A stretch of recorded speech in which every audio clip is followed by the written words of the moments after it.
अभी भी पूरी तरीके से हमलावर है। कहा जितनी सीटें वो अकेले दम पर लेकर आए उतना पूरा विपक्ष भी मिलकर नहीं लेकर आए। उनका चेहरा देखा आपने तीनों का कल रात में। ये आज़ाद भारत का सबसे बड़ा घोटाला है। नरेंद्र मोदी का अहंकार को तोड़ने का काम देश का जनता ने किया है। अरे कौन सा जीत हो गया उनका, अभी भी मैंडेट नहीं है उनको।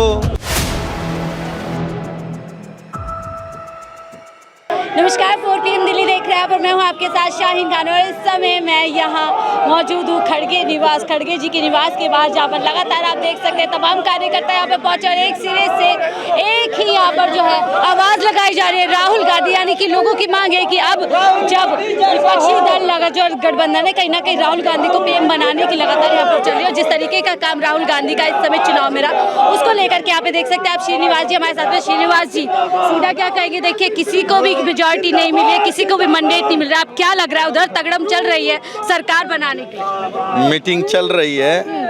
मीटिंग के बाद जो कांग्रेस पार्टी इंडिया गठबंधन का सारे वरिष्ठ नेता जो निर्णय लेगा वो होगा।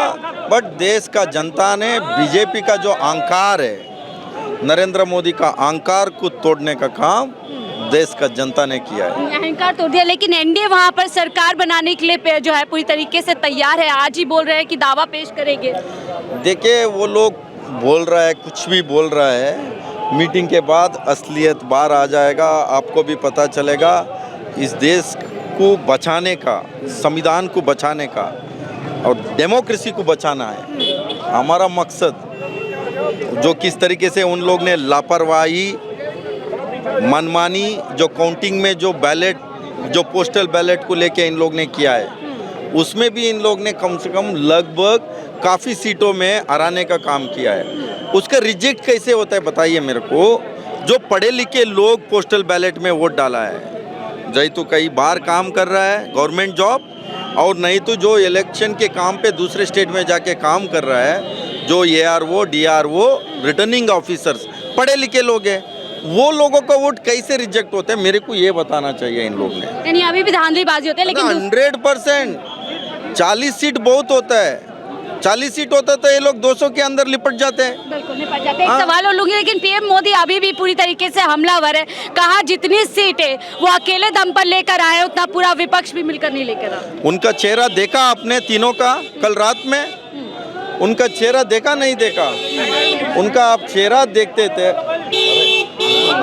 देखिए लगातार यहाँ पर आना जाना तांता जो है शुरू हो चुका है। हाँ जी, सवाल का जवाब। तो इनका तीनों का आप चेहरा देखते थे तो पता चलता था आपको ये कितने घबरा गया है। फेस 1 और फेस 2 से लेके आज भी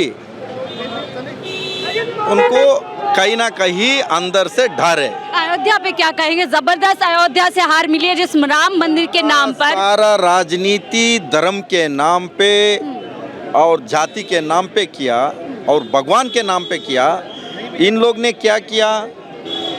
भगवान के नाम पे राजनीति करते हैं। जो बीफ एक्सपोर्ट कंपनी से पैसा लेना, हाँ, बीफ कंपनी के साथ जो जुआ सट्टा, जो गैम्बलिंग ऐप है उससे पैसा लेना, और जो पाकिस्तान के नाम पे दिन भर गुणगान करते हैं उनसे पैसा लेना, हाँ, जो 200 करोड़ कंपनी साल का टर्नओवर है वो 1200 करोड़ कंपनी उनसे पैसा लेना।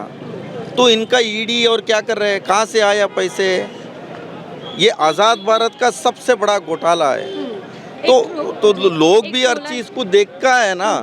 ये नरेंद्र मोदी जी ने बैस चोर करने का बात से लेके, पॉकेट मार से लेके और मंगलसूत्र का बात से लेके कोई कसर नहीं छोड़ा। अपोजिशन पार्टी को इनका सारा मीडिया से लेके इनका 400 पार, तो इनका नेता बोल रहे हैं 600 सीट आएगा।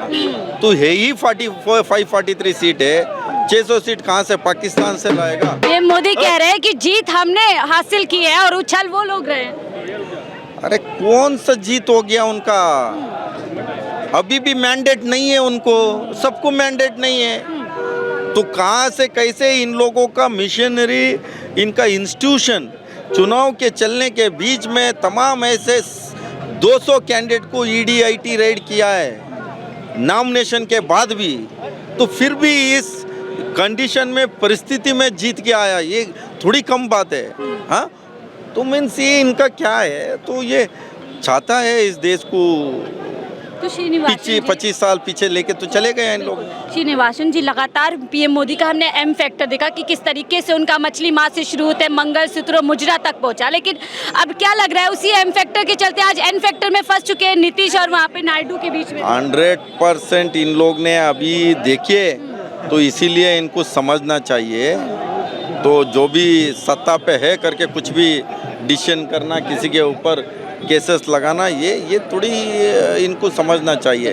तो श्रीनिवासन जी से बात कर रहे थे लगातार, और आप यहाँ पर जश्न का माहौल देख सकते हैं, जबरदस्त तरीके से लोग यहाँ पे समर्थन देने के लिए आए हुए हैं, क्योंकि अब यहाँ पर एक मीटिंग का दौर शुरू हो चुका है। उधर एनडीए ने मीटिंग की और बताया जा रहा है कि दावेदारी वहाँ पर जो है पेश की जाएगी सरकार बनाने के लिए। दूसरी तरफ यहाँ देखिए तमाम जो इंडिया गठबंधन के अलायंस के बड़े बड़े नेता है वो यहाँ पहुँचने का काम कर रहे हैं। तो लगातार यहाँ पर देखिए जितने भी अभी आपने देखा संजय रावत यहाँ पे पहुंचे, तमाम महाराष्ट्र से अलग यहाँ पे अलग अलग उद्धव ठाकरे भी यहाँ पहुंचने वाले, यूपी से बताया जा रहा है अखिलेश यादव यहाँ पे पहुंचेंगे।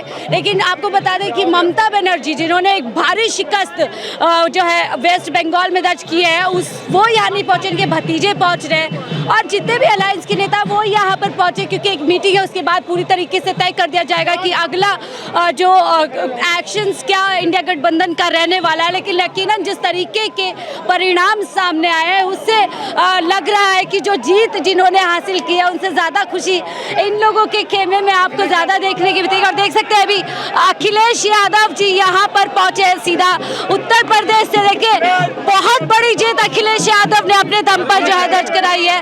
बताया जा रहा है 37 सीट अखिलेश यादव ने यूपी से दर्ज कराई है, और यूपी से ही खेला हुआ कि उसके बाद जो है एनडीए सरकार बनने जा रही है अगर बनी तो यही उन्हीं के दम पे जो ऐसा हुआ था कि देख सकते थे आप कि जो मोदी सरकार तीसरी बार एक सपना था वो चूर चूर हो गया।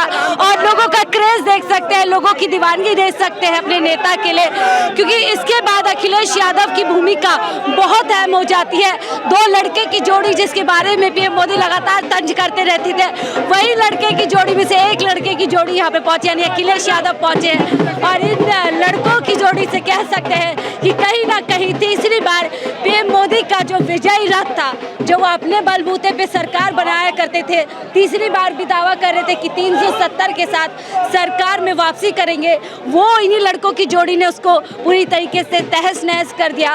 और आज ये हालत है कि पीएम मोदी को सरकार बनाने के लिए गठजोड़ करना पड़ रहा है। कहीं पर ये डर उनके अंदर है कि कहीं किसी तरीके से गठजोड़ जो है टूट ना जाए। लेकिन जश्न यहाँ पर लगातार है, तमाम कार्यकर्ता यहाँ पर पहुंचे हुए हैं, क्योंकि खुशी का माहौल है। जो घमंड लगातार पीएम मोदी दिखाते थे कि एक अकेला सब पर भारी, जो ये लाइन थी इसको पूरी तरीके से ध्वस्त कर दिया गया है, उसको जो है कर देगा। हालांकि इसके बावजूद भी अभी भी कहीं ना कहीं इस तरीके की बातें सामने आ रही है कि देखिए जीते हमें, जश्न कहीं और मन रहा है संविधान बचाने के लिए। और इसी की लड़ाई की आप यहाँ पर जीत देख सकते हैं। इसी जीत का नमूना है कि आखिरकार अब जब 400 पार का आंकड़ा पार नहीं हुआ है, 370 भाजपा को नहीं मिली है, तो जो एक मनमानी का दौर पिछले 10 साल से चल रहा था कि आप रात को 8 बजे आए और आपने ऐलान कर दिया कि कल से नोटबंदी होगी, आप आए और आपने ऐलान कर दिया कि अब बिना किसी तैयारी के, बिना किसी लोगों के बारे में सोचे हुए, गरीबों के सोचे हुए आप तय कर लेते हैं कि कल से देश के अंदर जो है लॉकडाउन लग जाएगा। तमाम इस तरीके के फैसले इस देश के अंदर हुआ, और ख़ास तौर से जो अग्नि जो स्कीम है, जो अग्नि योजना है, उसको लेकर के जो युवा कहीं ना कहीं काफ़ी परेशान थे, निराश थे, हताश थे।